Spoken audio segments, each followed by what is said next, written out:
Komishinii marii biyyaalessaa hidhattoota waliin mari'achuudhaaf karaa nagaa nammijeessa jedha. Komishinara komishinii marii biyyaalessaa kan ta'an Profeesar Masfin qaamolee hidhatanii fi mari'achuudhaaf fedhii qaban nageenya isaanii eeguudhaaf karaa nagaa akka mijatu himanii jiru. Garuu biyyattii keessatti mootummaa waliin lola guddaa gaggeessaa kan jiru WBO'n asirratti hirmaachuudhaaf akka jiru komishinii marii biyyaalessaatis akeekanii jiru. Komishinara komishinii marii biyyaalessaa kan ta'an Profeesar Masfin qaamolee hidhatanii fi mari'achuudhaaf fedhii qaban nageenya isaanii eeguudhaaf karaa nagaa akka mijatu himanis ammoo WBO'n dubbii isaanii kana waan fudhatus hin fakkaatu. Kanaan dura ajajaa olaanaa WBO kan ta'an Jalmarroo Dirribaa Lammeessaa marii marsaa lammaffaatiif Taanzaaniyaatti imalanii kan turan biyyatti akka hin deebineef mootummaan Itoophiyaa waliigaltee dhaabbata fannoo diimaa waliin mallatteessee ture kan diigee akka Jalmarroon biyyatti hin deebineef waliigaltichi diigamus Jalmarroon karuma dhaabbata fannoo diimaa fi Ameerikaa akkasuma Norway Oromiyaatti deebus dandahanii jiru. Inumaatu tokko ammoo kanneen mootummaa deeggaranii fi masaraa mootummaa keessa buufatanii harka bitaa muummee Abiyyi Ahmadii fi harka mirgaa muummee Abiyyi Ahmad ta'an kanneen akka obbo Leencoo Lataadhaa Jalmarroon biyyatti kan deebi'u yoo ta'e mootummaan xiyyaarasaa rukutuu danda'a misaa'ilaan jechuudhaanis hedduu ammoo fokkoraa kan turan sammarayyuu dandamachuudhaan ajajaa waliigalaa waraana bilisummaa Oromoo Jalmarroo Dirribaadhaa nagaadhaan ammoo iddoo isaaniittis deebi'anii jiru. Amma garuu kan nama dhibu komishinara komishinii marii biyyaalessaa kan ta'an Profeesar Masfin marii biyyaalessaa irratti hirmaachuudhaaf hidhattoonni qawwee lafa kaa'uu qaban jedhan nageenya isaaniitis ni mirkaneessina jedhanis mootummaa Itoophiyaa nageenya ajajaa WBO eeguudhaaf mallatteessee ture. Dhaabota mootummoota gamtoomanii fi IGAD waliin diigee ture. Akkamiin ammoo harka micciiree nageenya hidhattootaa eegaanis gaafii jabduu qaamolee hedduu biraa ka'aa jirtu hoggaa taatu. Garuu hidhattoonni komishinii marii biyyaalessaa kan paartiileen hedduun amantaa irraa hin qabnu mootummaadhaaf loogaa jira.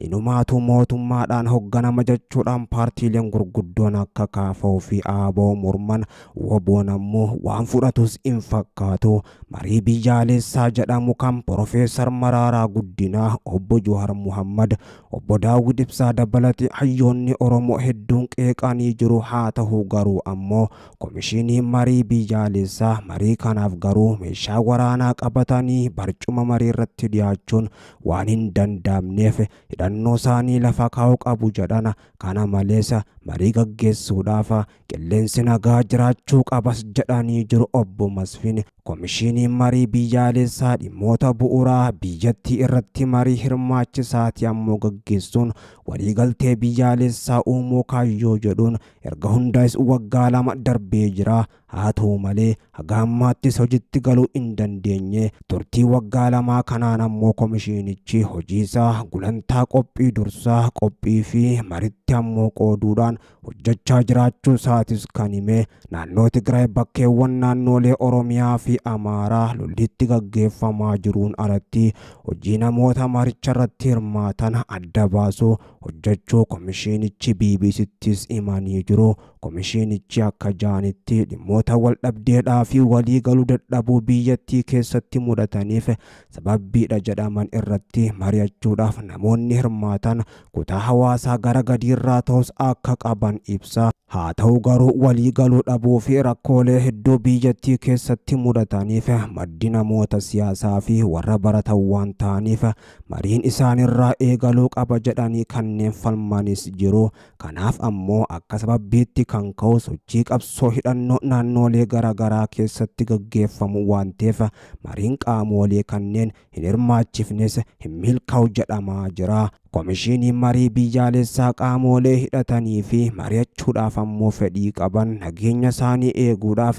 karaan nagaa akka mijatu BBC'tti himee kan jiru hoggaa ta'u Finfinnee ta'anii hidhattoota argachuun ammoo waan danda'amu miti. keessatti kana gochuudhaaf gama hidhattootaatiin fedhiin jiraachuu qabas jedhanii jiru. Gama keenyaan ammoo yeroo hundaa fedhiin ni jiras kan jedhan. Haala kanaan eessatti akka wal agarru hidhattootaa wajjin akkamitti gara mariitti dhufuun akka danda'amu waan mootummaa wajjin ammoo wal qabatu sadarkaa kanaan furuus ammoo ni ta'a kan jedhan. Hidhattoota waliin dubbachuudhaaf yaaddoo hir'isuudhaaf ammoo daandii nagaa yookaan ammoo wabiin nageenyaa komishiinichi akka mijeessu Profeesar Masfin BBCtti kan himan. Nagaan gara marii dhufanii hirmaatanii adeemsa gara waliigalteetti godhamu keessatti gama mootummaatiin ammoo gama seeraatiin dhiibbaan godhamu yoo jiraate aangoo labsichi nuuf kennetti dhimma baanee mootummaa waliin dubbachuun daandii nagaa waan jedhamu mijeessus ni dandeenya jedhan. Kana garuu ajajoonni waboo ija gaarii waan laalan hin fakkaatu. Kanarrattis haga ammaa ammoo waan jedhanis hin qaban.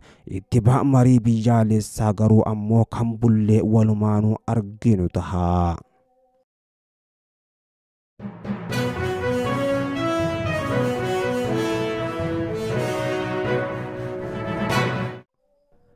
Waraanni oboo fi mootummaa jidduutti deemaa jiru yeroo hammaataa jiru kanatti mootummaa fi woboo yeroo garagaraatti injifannoo argachuu isaanii himaa jiru. Godina Shawaa Kibba Lixaa Aanaa Ammayyaatti miseensota ABO 513 tarkaanfii irratti fudhadheen booji'amanii jiru. Sadii irratti ammoo tarkaanfii keessa deebii hin qabne fudhadhe jechuudhaan rayyaan ittisa biyyaa gama fuula miidiyaa hawaasa isaa Feesbuukiidhaan hime. ABO'n ammoo zooniiwwan garagaraatti kaadhimamtoota waraanaa haaraa siyaasaa fi waraanaa leenjisaa ture eebbisiisee jiraachuusaa beeksisuudhaan lolatti galchuus himee jira. Fiildi Maarshaal Birhaanuu Juulaa Galalchaa ammaan tana waraanni bilisummaa Oromoo WBO'n dadhabaa deemaa jira jechuudhaan dubbatanis ajajaan waraana bilisummaa Oromoo zoonii giddu galeessaa Jaalsanyiin WBO'n ammoo lolaan kan durii caalaa mootummaa Abiyyi itti hammaachuu kan himan.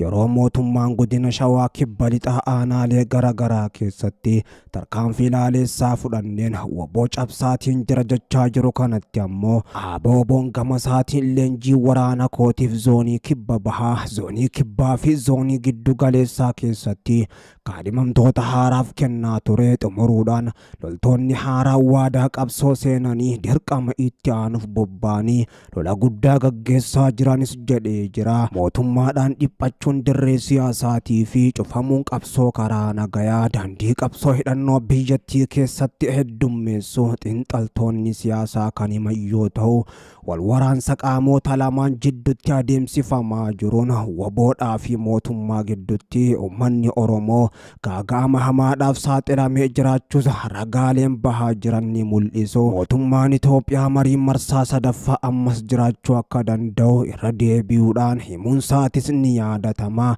Muummee biyyaa amma dhiyeenya kana dubbii dubbataniin mariin marsaa sadaffaa jiraachuu akka danda'u eeranii jiru. Haa ta'u malee mootummaasti ammoo garee WBO waa'ee marii nagaa duraan gaggeessaa turan ilaalchisanii maalirratti akka walii galanii fi maalirratti akka walii galuu dadhaban ammoo ilaalchisuudhaan ifatti kan jedhanis hin turre. Gorsaan ajajaa olaanaa WBO jireenyaa guddataa marii marsaa lammaffaa irratti waan ture hunda ifoomsanii turuun isaanii ammoo ni yaadatama. Yeroo ifoomsanittis mootummaa komachuudhaan maricha kan milkoo'inis kan godhe mootummaadha yoo jedhu, mootummaanis gama isaatiin ammoo gabaabdumattuu WBO'dhaatu danqaa marii kanaatee jechuu WBO's komatee turuunsaa ni yaadatama. Miidhaawwan uummanni saaxilamaniif keessaa tokko ammoo gareewwan maqaa waraana bilisummaa Oromoo WBO himatan garuu ammoo kan waraanni bilisummaa Oromoo WBO'n jarri kun hidhatana waliin hin qaban jedhuun saamicha uummata irratti raawwatamuudha. Gareen kun ammoo garee faqqadaa hoggaa ta'u, gareen maqaa WBO himatu WBO'n na waliin hidhata hin qaban jedhu kun ammoo guyyaa nama saamaa fi namoota ukkaamsaa fi doorsisaa maallaqa guddaa ammoo dirqisiisee fudhataa jiraachuu ummaniinis komataa jiru. Kanaanis jireenya maatii hedduu goolamu jiraattonni kutaalee Oromiyaa garaagaraa himatu. Gama biraatiin mootummaan naannoo waraanni bilisummaa Oromoo keessa sochootti waboo deeggartan soortan dahoo taataniif jechuudhaan ajjeechaa hidhaa fi ammoo buqqiinsa uummata irratti raawwataa jiraachuu ragaaleen ba'aa jiran ni mul'isan. Namoonni danuun qabata waraana bilisummaa Oromoo waboo waliin hariiroo qabduutiin ammoo caasaa gandaa poolisii raayyaa ittisa biyyaa fi qaamota mootummaa birootiin ajjeefamuu wal waraansi waboo fi mootummaa Itoophiyaa jidduutti adeemsifamaa jiru karaa nagaatiin akka xumuramuuf waamichi erga dhiyaatee ture booda bara 2023 marsaa lamaan mariin nagaa Taanzaaniyaatti adeemsifamus waliigaltee malee xumuramee jira. Waliigaltee malee xumuramuu marii araaraa kun dararaadhaa fi ajjeechaa buqqa'uudhaa fi mancaatii qabeenyaa uummata irrattis ammoo dheereessee jira. Ammas uummanni Oromoo biyya keessaa fi biyya alaa qaamoleen lamaan waraanni bilisummaa Oromoo woboonii fi mootummaan waldhabdee isaanii karaa nagaatiin xumuranii dararaa uummataa fi sagalee dhukaasaa Oromiyaa keessatti akka callisiisan gaafataa jiru. Haa ta'u malee wal waraansi woboo fi mootummaa jabaachuudhaan kan itti fufe jiddu galeessaa keessatti woboon kibba dabalatee jiddu galeessaa fi lixatti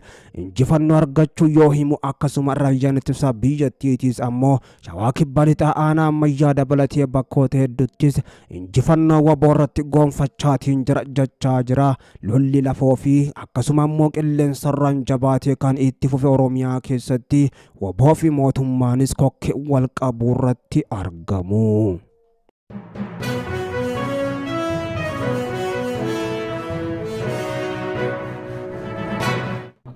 Waraanni bilisummaa Oromoo woboo lola guddaa humnoota mootummaatii wajjin gaggeessaa jiruun Shawaa Dhihaa, Adaa Bargaa fi akkasuma Baalee Diinshootti injifannoo argadheen jira kan jedhe ammoo yeroo mootummaan Abiyyi Ahmad waraana bilisummaa Oromoo woboo rukutaan jira gara marii marsaa sadaffaatti dirqisiisee fiduudhaaf jechuudhaan ammoo himetti hoggaa ta'u woboon lola guddaa Shawaa Dhihaa fi ammoo Baalee keessatti gaggeessaa tureen injifannoo guddaa argachuudhaan umnoota mootummaa akka baala mukaatti harcaasus beeksisee jira.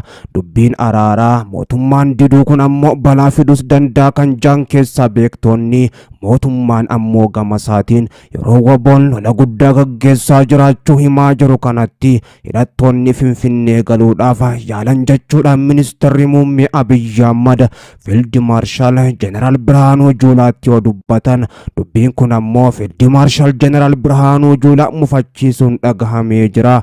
Hidhattoonni Finfinnee galuudhaaf yaalan akkamitti jedhama? Kuni ammoo tarkaanfii keenyaa fi hojii boonsaa hojjechaa jirru beekamtii dhoowwachuu ta'a jechuudhaanis ammoo dubbachuun isaanii dhagahamee jira. Erga mariin araaraa marsaa lammaffaa fashalaa'e mootummaan ammoo lola guddaa labsuun waraana bilisummaa Oromoo Oromiyaa keessatti waraanaa jiraachuu beeksisee asa bilisiginnaa gidduuttis muddamni jabaan uumamee jira. Kaabinoota olaanoorraa hamma gadii akkasuma ammoo qondaalota olaanoo mootummaa federaalaa fi akkasumatti illee hamma jeneraalota olaanoo dureewwan waraana biyyattiitti ammoo muddamni jabaan gidduu isaaniittis dhalachuu itti fufee jira. Waraanni bilisummaa Oromoo woboo lola guddaa Diinshoo Baaleetti gaggeesse jedheen ammoo loltoota mootummaa wal makootaan humna kumaandoo Rippaabilikaan Gaardii fi raayyaa ittisa biyyattii poolisii federaalaa dabalatee hedduu isaanii barbadeessuudhaan biyya Oromiyaatti makee jiraachuus kan beeksise ammoo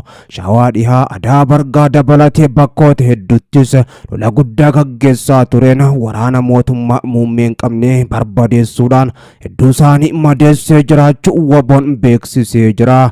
Lolli mootummaa fi woboo gidduutti gaggeeffamaa jiru jabaachuun kan durii caalaas kan itti fufe jiddu galeessattis ammoo akkuma kibba Oromiyaa fi lixa Oromiyaatti guyyaa guyyaadhaan humnoonni mootummaatii fi kan waraana bilisummaa Oromoo woboo lola meeshaalee gurguddoos wal gubbatti gaggeessuu itti fufanii jiru. Mootummaan gamasaatiin woboo gara marii marsaa sadaffaatti deebisuudhaaf nan dirqisiisaa ta'uu baannaan ammoo guutumattiin barbadeessa jechuudhaan gara fokkorottis kan gale waraanni bilisummaa Oromoo WBO'n lola gubbatti banamee ofirraa qolachaan jira. Deebiseen diina koo barbadeessaa jira jechuudhaan humnoota mootummaadhaa barbadeessaa jiraachuus kan beeksise. Lolichi kan durii caalaa hammaachuudhaan meeshaalee gurguddoodhaan lafoo fi qilleensarraanis gaggeeffamuu itti fufee jira. Lola guddaa WBO fi mootummaa gidduutti gaggeeffamaa jiru kanaanis namoonni nagaa miidhamaa jiraachuu fi qabeenyi guddaan barbadeeffamaa jiraachuunis kan himame. Mootummaan ammoo gara marii marsaa sadaffaatti WBO fidu malee jechuudhaan lola guddaa kana labsee jiraachuu ifatti kan beeksise. WBO'n ammoo mootummaa marii nagaa diduudhaan waraana filatee ammoo deebisaa jabdus argachuuf jira jechuudhaan lola gaggeessaa jiru kana gubbatti ammoo tarkaanfii ilaaleessaa fudhachaa jiruun humnoota mootummaa harcaasuun alattis ajajoota olaanoo waraanaa hedduu isaanii madeessuudhaaf ammoo booji'eetis jiraachuu beeksisee jira. Waraanni bilisummaa Oromoo WBO lola ulfaataa yeroo ammaan tana gaggeessaa jiru kanaanis amma karra shanan Finfinnee jalatti deemuudhaan lolaa jiraachuus kan beeksise. Lola mootummaan bane kana ammoo WBO'n injifannoon goolabuuf akka jiruu fi humna lola isa gubbatti bane salphisuudhaaf akka jiru kan beeksise. Sabicha immoo diinarraa qolachuudhaan injifannoo gonfachiisuufis akka jiru